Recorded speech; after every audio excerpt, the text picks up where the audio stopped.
와서 예배를 드리고 또 나머지 성도분들은 가정에서 온라인으로 또 비대면 예배를 드리고 있습니다.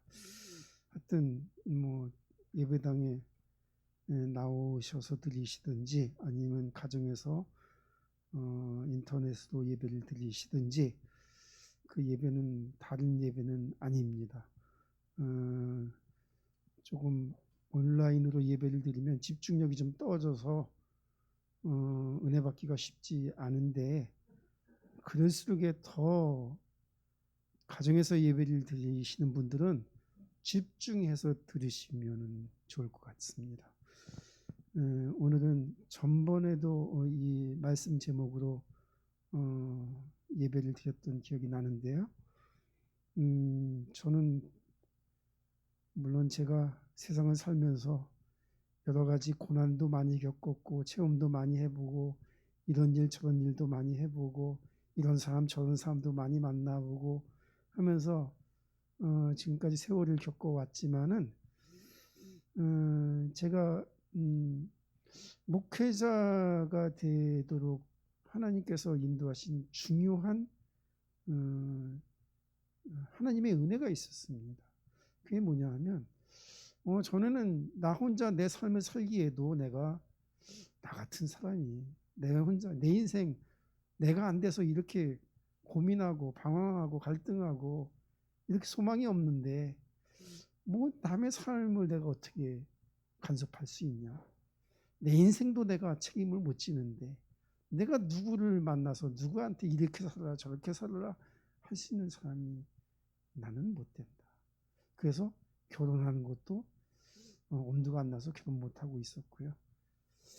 사람 만나도 자신도 없고요. 막 이렇게 살았었는데 제가 교회를 다니고 하나님을 만나고 교회를 다니면서 은혜를 받고 나서 보니까 내가 그렇게 살면 안 되겠다. 내가 누구를 만나든지 내가 그 사람한테 유익을 주는 사람이 되어야 되겠다. 이런 생각을 하고 있습니다. 제가 은혜를 받았어요. 그랬더니 하나님께서 아주 묘하게 은혜를 받으면 이런 일이 일어나나? 은혜를 받으니까요 사람을 만나게 하시는데 내가 믿는 하나님을 말할 수 있는 사람을 만나게 만드시는 거예요. 그래서 저는 의도를 안 했는데 막 고민을 하고 그냥 이렇게 마음에 힘들어하고 있는 사람들이 와서 자기 사정을 다 이렇게 이야기를 하는 거예요. 그래서 자연스럽게 상담이 되면서 전도가 되면서 이게 정말 하나님의 은혜구나. 하나님이 나를 사용하시는구나. 이런 이제 은혜를 받았어요. 그래서 이 목사라는 직업이, 목사라는 이 일이 굉장히 중요하구나. 저는 처음에 목회자 될 생각은 안 했었거든요. 근데 제가 은혜를 받고 보니까 하나님이 또 여러 가지 이제 상황을 통해서 목회자의 길로 갈 수밖에 없도록 저를 인도해 주셨죠. 제가 목회자가 된 그 배경의 가장 중요한 깨달음이 바로 이제 이 십자가입니다. 이 복음이 정말 사람을 살리는 거구나. 나를 구원하고 나를 변화시킨 그 하나님이 나만 변화시키고 나만 구원하시기를 원하는 것이 아니라 나를 통해서 또 다른 사람을 구원하고 변화시키기를 하나님이 원하시는구나. 그래서 제가 이제 목회자 되기로 결심을 하고 이제 신학 과정을 이제 거쳐서 목회자가 되었는데요. 이건 이제 또 목회자가 되고 나니까 제 생각이 뭐냐면 이게 목회자가 되고 나서 일어난 일이 아니라 목회자 되기 전부터 일어난 일. 내가 전도하는 일이라든가 아니면 복음을 깨닫게 하신 하나님의 은혜가 임하는 이 일들이 목회자 되기 전에 일어나는 일입니다.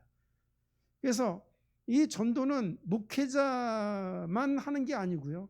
전도사만 하는 게 아니고요. 장로나 권사나 이런 사람들만 하는 게 아니고요. 은혜를 받은 사람은 자연스럽게 할 수 있는 일이 전도입니다. 그러니까 전도를 하려면 우리는 예수를 믿으라고 말을 해야 되죠. 근데 예수를 믿으라고 말할 때 어떻게 예수를 믿으라고 말할 수 있어야 되냐면 바울은 이렇게 고백을 했습니다. 내가 이렇게 두 손이 묶인 것 외에는 당신도 나같이 되기를 원하노이다. 이렇게 말했어요. 당신이 지금 나를 보고 있지 않냐? 내가 어떤 사람이 된 것을 당신이 알고 있지 않냐? 그러면서 또 이렇게 고백을 했어요. 내가 전하는 전도함이 말과 지혜의 아름다운 것을 아지 아니하고 오직 성령과 능력과 큰 확신으로 되어졌다. 이렇게 말하고 있어요. 바울을 변화시킨 게 십자가의 예수님입니다. 부활하신 주님입니다. 내가 예수 믿기 전에는 이런 사람이었었는데 부활의 주님이 나를 만나셔갖고 나를 이런 사람으로 만들어 주셨다. 내가 그 십자가를 믿는데 당신도 그 십자가를 믿으면 나 같은 사람이 될 수 있다라고 말하는 겁니다. 내가 예수를 믿는 사람인데 당신도 나 같은 사람 될 수 있다라고 말하는 게 전도입니다. 그냥 내 얘기 쏙 빼고 예수 믿으세요. 교회 나가면 좋은 일이 생겨요. 교회 가면 마음이 편하네. 이거는 엄밀한 의미에서는 뭐 전혀 말 안 하는 것보다는 나을 수 있겠지만은 그거는 엄밀한 의미에서는 전도라고 하기에는 조금 뭐가 부족한 거죠. 전도는 뭐냐면 하나님을 위해서 예수 그리스도의 복음을 위해서 내가 증인으로 쓰는 겁니다. 그래서 사도행전 1장 8절에도 어떻게 기록되어 있냐면 오직 성령이 너에게 임하시면 너희가 권능을 받고 예루살렘과 온 유대와 사마리아와 땅까지 이르러 내 증인이 되리라 이렇게 말하고 있어요. 너가 말을 하는데 그냥 말하는 게 아니라 증인으로서 말하기를 원한다. 내가 듣고 보고 체험한 것을 하나님이 내게 역사하신 모든 일들을 가서 말할 수 있는 증인으로서 이 복음을 전하기를 원한다는 겁니다. 그러면 뭘 전하는 거죠? 나를 위하여 십자가에 못 박신 주님, 그 주님을 믿고 내가 받은 구원의 은혜와 내가 변화된 그 삶의 증거를 가서 말하는 것입니다. 그래서 우리는 믿는데 믿음에는 믿음의 도리가 있습니다. 믿음의 도리가 있습니다. 이거는 빼면 안 되죠. 믿음에는 세 가지 요소가 있는데 뭐가 믿음의 3요소는 지식과 그리고 정의죠. 감정과 그 다음에 의, 지정의. 이거는 사람의 행위입니다. 행동. 뜻이 있어야 합니다. 그 제일 중요한 게 지식입니다. 지식이 어떠냐에 따라서 내 감정도 내 마음도 내가 뭘 선택하고 또 분별하고 행동하는 게 다 달라지게 됩니다. 창세기 3장에 먹음직도 하고 보암직도 이렇게 보였어요. 왜 보였을까요? 그 눈이 왜 떠졌을까요? 먹음직도 하고 보암직도 하게 선악과를 잘 몰랐기 때문에 그런 거예요. 반드시 알았더라면 먹으면 정령 죽으리라 이렇게 보여야 되는데 그렇게 보이지 않았다는 거예요. 왜냐하면 그 선악과를 보는 눈이 잘못된 거예요. 선악과가 우리에게 무슨 의미를 가지고 있는지 알지 못하는 거예요. 사람들이 왜 우상을 만들어 섬겼게요? 하나님을 알지 못하니까 우상을 만든 거예요. 아론이 왜 금송아지로 우상을 만들었는데 그 우상에 대해서 아론이 이게 우상이다 말하지 않고 이게 너희를 저 애굽에서 너희를 인도해내신 여호와 하나님이다 하면서 금송아지를 만든 거예요. 왜 그랬을까요? 아론이 하나님을 알지 못한 거예요. 하나님을 만난 적도 없고요. 하나님의 음성을 들은 적도 없고요. 하나님을 모르니까 그냥 짐작해갖고 대강해갖고 자기가 맨날 신이라고 보던 게 애굽에 널려 있으니까 그와 비슷한 모습이겠지 하고 만들어낸 게 금송아지 우상인 거예요. 우리는 하나님을 모르면 하나님을 우상과 같이 섬길 수 있어요. 하나님을 내가 믿는데 하나님이 내게 믿으라고 하신 대로 하나님을 믿어야 되는데 내가 하나님을 상상하고 내가 하나님을 판단하고 내가 내 마음속에 내 인본주의로 만들어낸 하나님을 믿을 수 있어요. 그거는 하나님을 믿는 게 아닙니다. 그거는 하나님을 우상으로 만들어서 섬기는 것과 똑같은 것이죠. 그래서 우리의 믿음에는 뿌리가 있어야 합니다. 뿌리가 없으면 어떻게 되죠? 흔들리죠. 아유, 제가 뭐 큰 내과에 갔는데 홍수가 나니까요. 각이 이제 다 뿌리 무너진 거예요. 근데 나무가 하나 딱 서 있는데 뿌리가 다 드러난 거예요. 이렇게. 근데 보면 얼찍 보면은 곧 쓰러져야 되는데 그 나무가 안 쓰러지고 소나무인데 그냥 든든하게 서 있는 거예요. 막 뿌리 위에 돌이 막 다 얹혀져 있는데 그 나무가 쓰러지지 않고 있는 거예요. 보니까는 일부는 드러났는데 더 깊이 그냥 땅속으로 뿌리가 내려져 있는 거예요. 그러니까 일부는 드러났지만 나무가 쓰러지지 않고 있는 거더라고요. 보니까 야, 뿌리가 나무를 붙들고 있구나. 저 뿌리의 힘이 저렇게 강하구나. 뿌리가 없으면 우리의 믿음은 흔들립니다. 뿌리가 약하면 우리의 믿음은 조금만 충격에도 견디지 못합니다. 우리의 믿음의 뿌리는 다른 것이 아닌 십자가입니다. 이 십자가 없는 믿음은 믿음이 아닙니다. 항상 십자가가 내 마음속에 있어야 되는 겁니다. 하나님은 이 십자가를 보는 눈이 은혜를 받아야 합니다. 그러니까 십자가에 대해서 지금 성경이 뭐라고 말하냐면 이 십자가는 구원을 얻는 우리에게는, 예수 믿는 우리에게는 하나님의 능력이다 이렇게 말하는 겁니다. 우리는 십자가를 어떻게 보냐 하면 구원의 도리로 믿는 겁니다. 내 삶에 다른 것을 대체할 수 없는 절대 유일한 기준으로 그 십자가를 바라보는 겁니다. 그 십자가를 그냥 예수님 혼자 지시고 예수님이 지셨고 그런 역사적인 사건으로 보는 것이 아니라 그 십자가를 내 삶의 기준이고 나를 구원한 기준이고 또 내가 앞으로 붙들어야 될 최고의 기준으로 십자가를 붙드는 겁니다.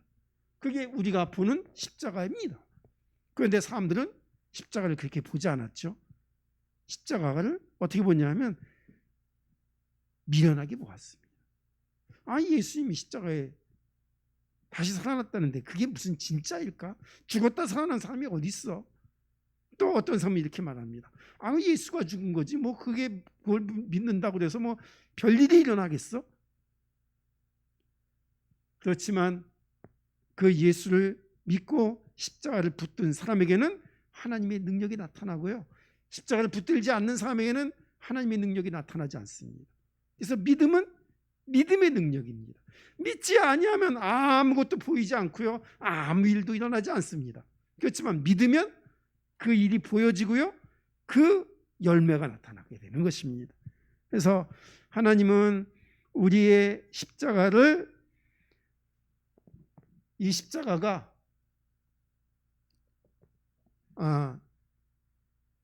왜 주님은 십자가를 지셨는가? 왜? 그거 알아야 되죠. 하나님은 하나님의 영광을 위하여 십자가를 지셨고요. 죄인된 우리들을 위하여 십자가를 지셨습니다. 주님은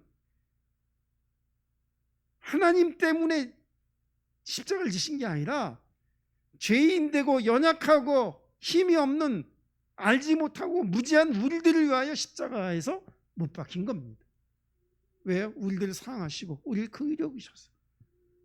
우리가 구원 못 받고 하나님 나라 모르고 영적인 것도 모르고 육체의 소욕을 따라 내 감정대로 내가 좋아하는 것을, 내 취미생활을 따라서 내가 좋아하는 것을 따라서 사는 내 육체의 종노릇하지 않기 위해서 하나님께서 십자가에서 자기 아들을 내어주신 겁니다.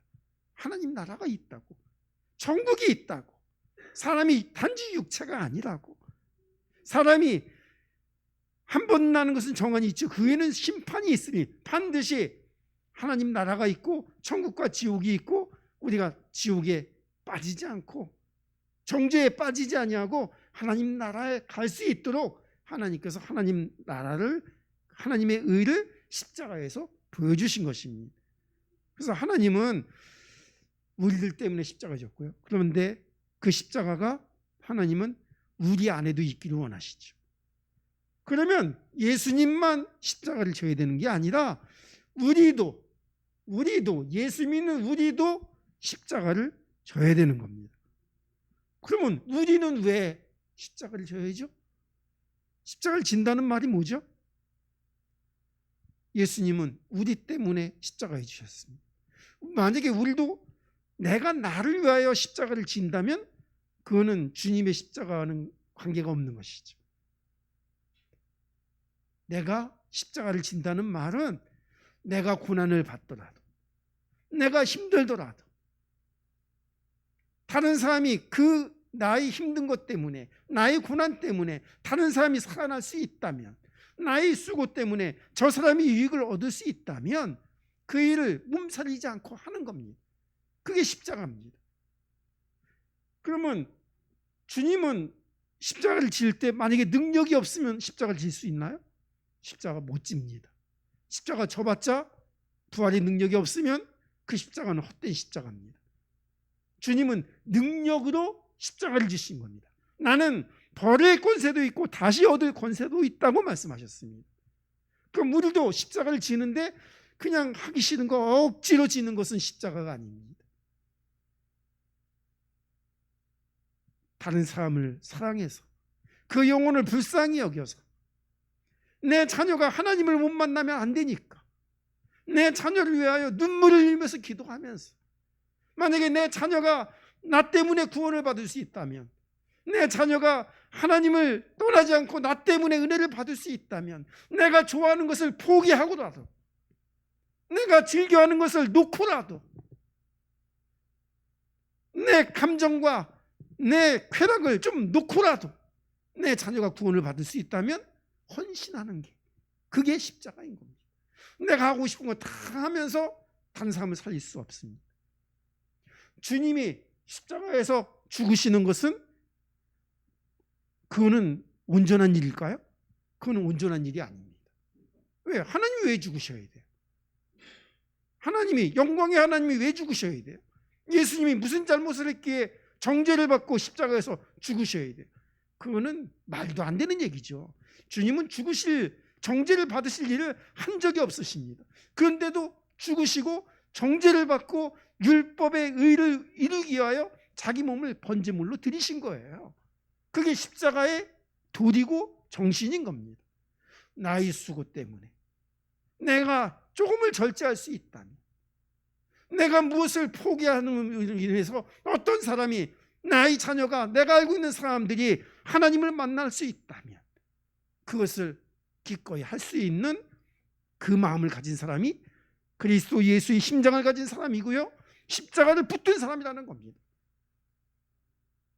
정말 십자가가 내 마음속에서 역사할 때 그 사람 때문에 그 사람이 사는 가정이 변하고 현장이 변하고 만나는 사람이 변화될 것입니다. 사람은 감동을 받아야 변합니다. 우리가 구원받고 변한 이유가 뭐죠? 막 하나님의 능력 때문에 무서워서 벌벌 떨면서 안 하면 막 큰 징벌을 받을 것 같으니까 그래서 우리가 변한 건가요? 아니잖아요. 주님의 사랑 때문에, 주님의 헌신 때문에 우리가 주님 앞에 굴복된 거 아니겠습니까? 정말 사람들을 감동시키는 하나님의 일꾼이 되기를 주님의 이름으로 부탁을 드립니다. 그리고 십자가의 능력이 나타난 곳은 어디냐 하면 예수님이 골고다에서 십자가에서 못 박히셨습니다. 이거는 지역이고요. 골고다 언덕이라는 지역적인 장소고요. 그 다음에 십자가가 사건이 어디서 일어났냐면 예수님 안에서 일어났습니다.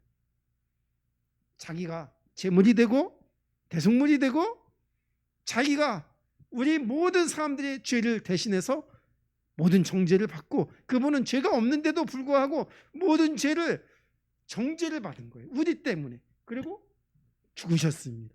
그리고 살아나셨습니다.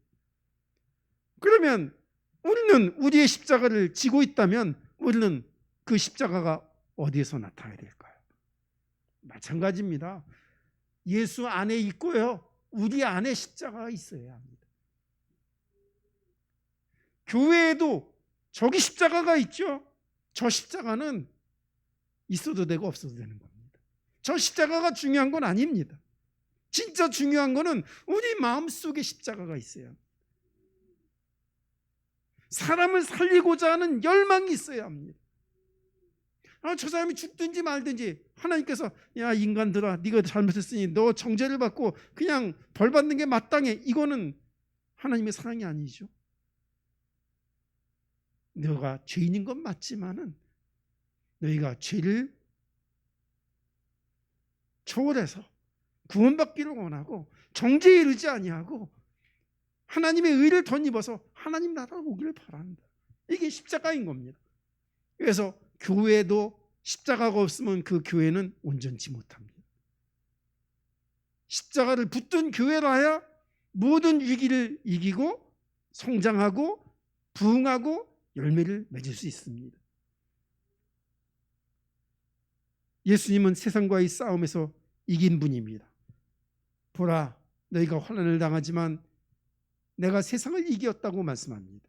십자가가 세상을 이긴 겁니다. 그 예수님이 십자가에 못 박히실 때 이렇게 말씀하셨습니다. 내가 다 이루었다 이렇게 말씀하셨습니다. 예수님이 직접 하신 말씀입니다. 그런데 사람들은 바리새인들은 뭐라고 말했을 거예요? 제사장 무리들은 이제 끝이다. 저 예수라는 자가 죽었으니 이제는 더 이상 문제가 없겠네. 더 이상 이제 율법을 신봉하는 우리들에게 대항하는 자가 없어졌으니 이제 좀 편안하겠네. 이렇게 생각을 했습니다. 그러나 끝난 게 아니죠. 그때부터 본격적으로 시작됐습니다. 예수님이 살아계실 때 전도한 것보다 예수님이 부활하시고 승천하신 이후에 전도한 게 더 큰 역사가 일어났습니다. 그게 복음의 능력인 겁니다. 그러면 하나님은 뭐 우상과의 싸움에서 우리가 이기기를 원하는데요. 아까 주일학교 예배에서도 제가 말씀을 드렸지만은 지금은 우상의 시대입니다. 모든 것이 우상이죠. 일본에 가면 모든 것들을 다 만들어서 이걸 신이라고 새겨놔요. 애굽도 마찬가지죠. 거기도 다신교돼서 애굽에서 뭐 그리스 문화가 다 이 우상 문화입니다. 그러니까 뭐든지 다 신격화 시키는 거예요. 뭐 신화를 만들어내고 사람을 신으로 만들고 지금 뭐 세계적으로 봐도 자기를 신이라고 신격화 시키는 사람들이 분명히 있죠. 김정은도 그렇고요. 뭐 시진핑도 뭐 어느 정도는 자기를 신격화 시켜갖고 그냥 절대 군주로서 권력을 놓지 않고 그냥 영원히 자기가 살아있을 것처럼 하고 있는데 오산입니다. 사람은 다 죽습니다. 인간일 뿐이에요. 그런데 지금은 또 심각한 게 뭐냐 하면 이제 우상의 정의가 이거예요. 네이버 사전에서 제가 찾아서 검색을 해서 주부에 실어놨는데 나무, 돌, 뭐 쇠붙이 이런 것도 만들어 놓은 그런 것들. 그 다음에 신처럼 숭배의 대상이 된 사람 또는 물건 이런 것들이 우상이고요. 그 다음에 기독교에서는 하나님 이외에 인위적으로 만들어 놓은 신의 형상 이렇게 돼 있습니다. 근데 지금은 이제 문화가 좀 변했죠. 좀 지금은 이 우상이 눈에 보이는 것만 우상이 아닙니다. 눈에 보이지 않는 우상이 훨씬 많습니다. 그리고 우상의 이름을 붙인 것, 무슨 신의 이름을 붙이진 않았는데 신격화된 게 있어요. 이거 아니면 못 살겠다 하는 게 있어요. 이게 몇 가지 있죠. 뭐 지금 저도 뭐 이 스마트폰을 많이 보기는 하지만은 스마트폰 없이 살 수 있나요? 못 살잖아요. 지금 하나님 없이는 살 수 있다고 생각을 해도 꼭 하나님은 안 찾아도 스마트폰은 하루에도 몇 번씩 찾잖아요. 이거 어디 갔지 하고 찾고, 이거 어디 갔지 하고 찾고. 하나님을 그렇게 찾으면 하나님이 엄청 기뻐하실 텐데, 근데 하나님보다 스마트폰을 더 붙들고 있는 거예요. 그것도 우상입니다. 우리의 마음을 찌릿찌릿하게 하고 그냥 막 기분 좋게 엔돌핀 막 쏟아지게 만드는 것들이 있죠, 그죠? 그게 뭐 취미생활이든지 아니면 오락이든 게임이든지 무엇이든지 간에 이거 안 하면 난 못 살겠다는 것들이 있죠, 그죠? 그것도 도를 넘으면 우상화될 수 있습니다. 그런데 사람은 그렇게 뭔가 매여서 사는 존재가 아닙니다. 우리는 자유한 하나님의 자녀들입니다. 종로를 타는 그런 사람들이 아닙니다. 우리는 하나님의 은혜를 생각해야 합니다. 하나님의 은혜를 받으면 어떻게 되죠, 사람이? 은혜 받은 사람 표정 맞나요? 우리 권사님 은혜 받으신 것 같아요. 맨날 웃으시고 지금 소녀 감성을 가지고 제가 어저께 우리 권사님 따님하고 통화를 했는데 권사님 자랑을 막 했어요. 연세 많으신데 소녀 감성을 가지셨다고. 잘 웃으시고 유머도 있으시고 제가 연세가 들면 사람이 좀 완고해져 갖고 잘 웃지도 않고 누가 말하면 그냥 막 이렇게 이게 뭐죠? 훈계하기 좋아하고 막 이러는데 우리 김영공 권사님 전혀 그런 게 없어요. 그래서 제가 아주 존경하는 분 중에 한 분이십니다. 은혜 받으셨거든. 그러면 하나님의 은혜를 생각할 때 우리는 그 은혜의 중심에 뭘 놓아야 되냐면 바로 이 십자가를 놓아야 되는 겁니다. 어떤 은혜를 받았나? 내가 기분이 좋아 이런 걸 좀 뛰어넘어서 아주 이 얕은 은혜 말고 그냥 막 본질적인 은혜를 우리가 생각을 해야 됩니다. 은혜는 그냥 그 말 뜻 그대로 하나님이 그냥 거저 주신 거예요. 아무것도 안 했는데. 자, 그러면 우리가 하나님의 은혜, 누가 구원을 받았는가? 내가 구원받았죠, 그죠? 근데 그 내가 누군지 알고 감사를 해야 되는 거예요. 내가 잘했으니까, 내가 믿으니까 하나님께서 날 구원하셨지? 내가 안 믿었으면 하나님이 날 구원 못 하시나요? 내가 안 믿으면 하나님이 구원 못 하시나요? 내 선택인가요, 구원은? 절대 내 선택이 아닙니다. 내가 구원을 받고자 해도 내가 구원을 못 받고요. 나 구원받기 싫다 해도 구원 못 받을 수 없어요. 하나님의 주권이에요. 하나님이 원하시고 하나님이 택하시고 하나님 부르시면 그 사람은 구원 받을 수밖에 없는 겁니다. 자기 의지로 택한 게 아니에요. 하나님은 은혜로 우리를 구원하신 겁니다. 하나님의 주권을 갖고 하나님의 작정 속에서 예정 속에서 우리들을 구원하신 것입니다.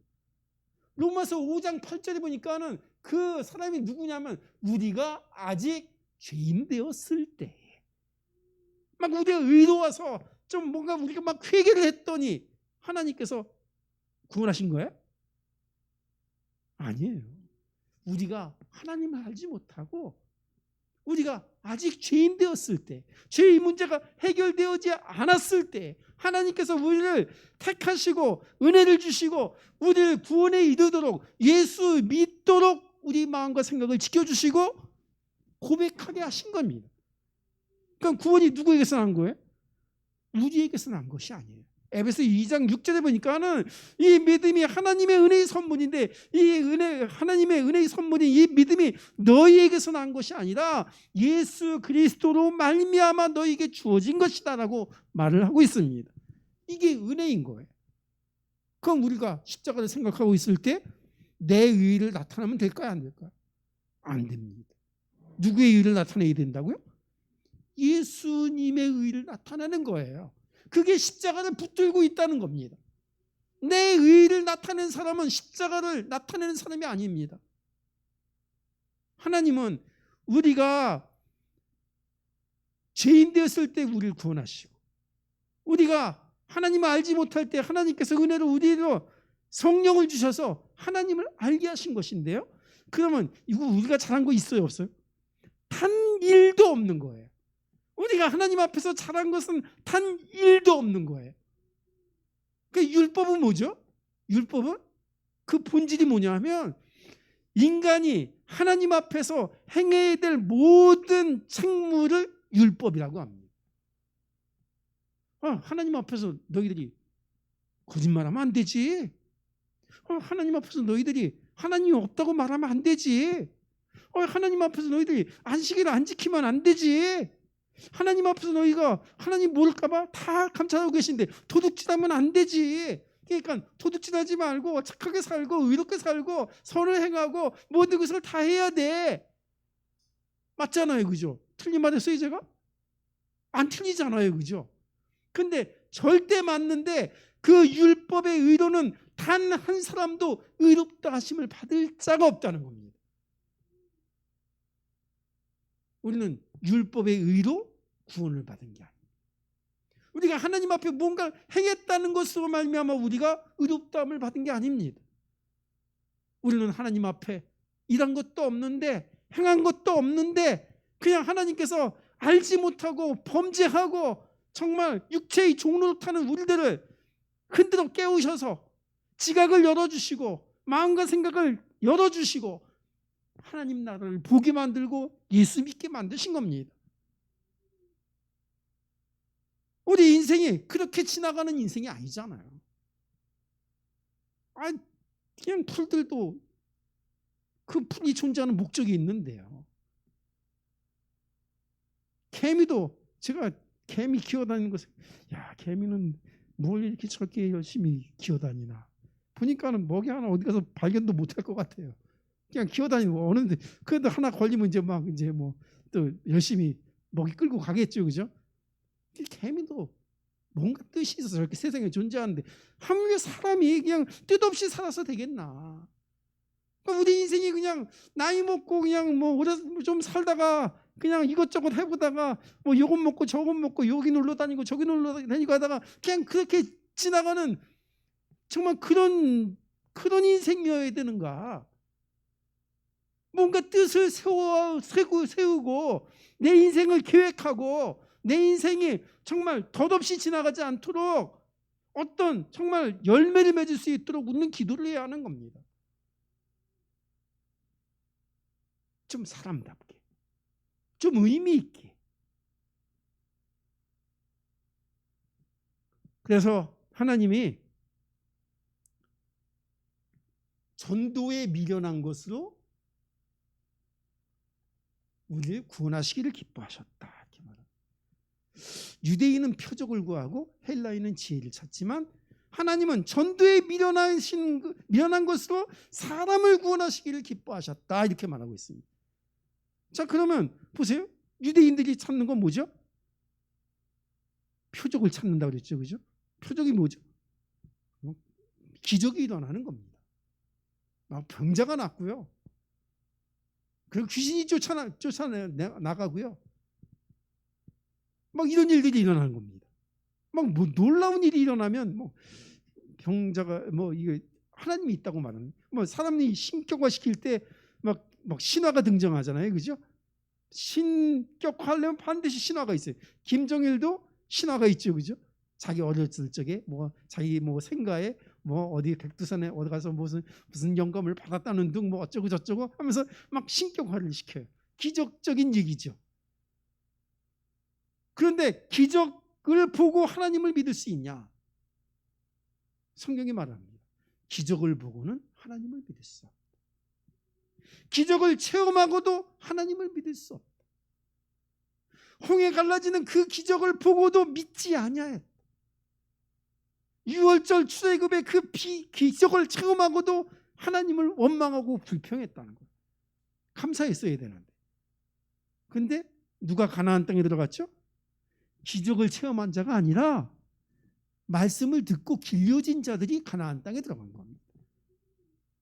그래서 성경이 말합니다. 믿음은 보고 기적을 보고 믿는 것이 아니라 믿음은 들음에서 나며 들음은 그리스도 예수의 말씀으로 말미암았느니라. 전도에 미련한 것으로 사람을 구원하기를 기뻐하셨도다. 그러면 헬라인들은 뭘 의지하죠? 뭐 이 유대인들은 기적을, 표적을, 그러니까 신비주의를 의지하는 겁니다. 뭐 신이 어떻게 일하는가를 보고 하나님이 계시구나 이렇게 믿는 거예요. 근데 잠시만 그 역사가 안 나타나면 하나님이 어디 갔냐고 하나님을 안 믿는 거예요. 계속 기적이 일어나야 되는 거죠. 눈앞에. 근데 하나님 그렇게 하지 않습니다. 그러면 헬라인들은 그 시대의 문화가 뭐냐면 헬라 문화인데 인본주의의 대표가 헬라 문화입니다. 그들이 찾는 게 뭐라고 했죠? 지혜를 찾는다고 말했어요. 그러니까 사람이 깨우쳐서 사람이 수련을 하고 사람이 묵상을 하고 깨달은 도리를 가서 말하면 그게 지혜로운 거라고 말하고 있습니다. 그래서 뭔가 새로운 것이 없나? 뭔가 그래서 이 헬라인들은 그 유대인들이 가지고 있는 그 유대교도 새로운 교로 받아들였어요. 이게 무슨 교지? 하고 궁금해했어요. 무엇이든지 다 궁금해하는 사람. 그래서 지혜를 찾지만은 그게 인본주의죠. 그렇지만 그 사람의 지혜로는, 이성으로는 하나님을 만날 수 없다는 겁니다. 그래서 우리가 지금 하나님을 설명하는데 그냥 온갖 창조과학 이런 거 들어서 저는 창조과학이 나쁘지는 않다고 생각하는데 그건 보조일 뿐이에요. 아무리 논리적으로 과학적으로 설명을 해도 그거는 믿어지는 얘기가 아니에요. 그거는 하나님의 은혜에 달린 이야기이기 때문에 그렇습니다. 이성적으로, 논리적으로, 과학적으로 입증할 수 없습니다. 그래서 우리의 믿음의 시작은 십자가이고요. 신비주의 표적을 따라가는 게 아니라, 이성주의적인 지혜를 따라가는 것이 아니라 하나님의 표적 중에 표적인 예수 그리스도의 십자가의 표적을 따라가는 겁니다. 우리는 그게 진짜 기적이라고 믿는 거예요. 그 다음에 하나님의 지혜, 사람의 지혜가 아니라 하나님의 지혜도 역시 십자가입니다. 십자가가 얼마나 이게 비밀이냐 하면요, 십자가를 통해서 사람을 구원하기를 기뻐하셨다 그러는데 그 십자가에 못 박은 사람은 누굴까요? 십자가에 못 박은 건 누굴까요? 예? 제사장들이, 바리새인들이 못 박았죠, 그죠? 근데 십자가에 못 박도록 내어주신 분은 누굴까요? 예? 하나님이시잖아요, 그죠? 하나님이 그냥 창세전에 계획하셨다니까, 그리고 예언하셨다니까요. 어느 땐가는 말씀이 육신이 돼서 나의 형상을 덧입은 그 나의 독생자 예수가, 그 메시아가 와서 너희를 위하여 대속물이 되고 십자가에서 죽을 것이다 예언했다니까요. 근데 하나님의 예언은 뜻대로 그 십자가에 못 박은 사람들은 누구예요? 예? 그건 바리새인들이잖아요. 제사장들이잖아요. 그럼 그들이 하나님의 일을 한 거예요? 사단의 일을 한 거예요? 예? 하나님의 일을 한 거죠. 그들은 진짜 하나님의 일을 한 거예요. 그들이 자박이를, 예수님을 못 박을 때 어떻게 했냐면 저 예수를 없애는 것이 하나님의 뜻이라고 하면서 예수님을 십자가에 못 박은 거예요. 잘한 거예요? 못한 거예요? 왜 말씀이 없어요? 예? 찾다고 박수 쳐줘야 되잖아요. 근데 하나님이 십자가에 못 박은 자들을 기뻐 안 하신 거예요. 왜냐하면 그거는 알고 한 게 아니고요, 모르고 한 거예요. 만약 알았더라면 영광의 주를 십자가에 못 박지 아니하였다고 성경이 말하고 있습니다. 모르고 하나님을 십자가에 못 박은 거예요. 그러면 우리가, 그러니까 이성을 의지할 때는, 십자가를 모를 때는 그렇게 오류에 빠질 수 있다는 겁니다. 사단의 일을 하면서 하나님의 일이라고 오판할 때가 있다는 겁니다. 십자가를 모르면 그렇게 되는 것입니다. 십자가를 모르면 하나님의 의를 힘써 거스르고 자기 의를 내세워서 내가 하나님의 뜻을 이렇게 행했다라고 자랑하는 자기 자랑을 가진 사람이 될 수 있다는 겁니다. 우리는 그 오류에서 벗어나기를 원합니다. 그래서 복음은 십자가 안에 있는 하나님의 사랑입니다. 그 사랑이 우리의 마음에 부음받았고 그 사랑이 우리 안에서 넘쳐서 그 사랑으로 예수 십자가의 사랑을 많은 사람들에게, 내 자녀에게, 내가 알고 있는 사람들에게 보여주고 또 증언할 수 있는 주의 일꾼이 되기를 주님의 이름으로 부탁을 드립니다. 기도하겠습니다. 하나님 감사합니다. 우리는 하나님의 자녀들입니다. 우리는 십자가에서 보여주신 하나님의 사랑을 받았습니다. 우리가 사랑을 받고도 그 사랑이 무엇인지 알지 못하고 주님을 배반하고 떠나지 아니하도록 인도하여 주옵소서. 하나님, 주님께서 십자가를 지신 것 같이 우리도 우리의 십자가를 지고 우리가 가는 곳에, 우리가 만나는 사람들에게 그 십자가의 도를 보여주고 증언할 수 있는 하나님의 일꾼이 되도록 인도하여 주옵소서. 몰라서 우리가 십자가에 거치는 자가 되지 아니하도록 인도하여 주옵소서. 복음에 합당한 생각과 마음을 가지고 사람들을 만나며 내가 사는 가정과 내가 가는 현장을 하나님의 나라로 변화시킬 수 있는 주의 일꾼 되게 하여 주옵소서. 우리 구주 예수님의 이름으로 기도 올리옵나이다. 아멘.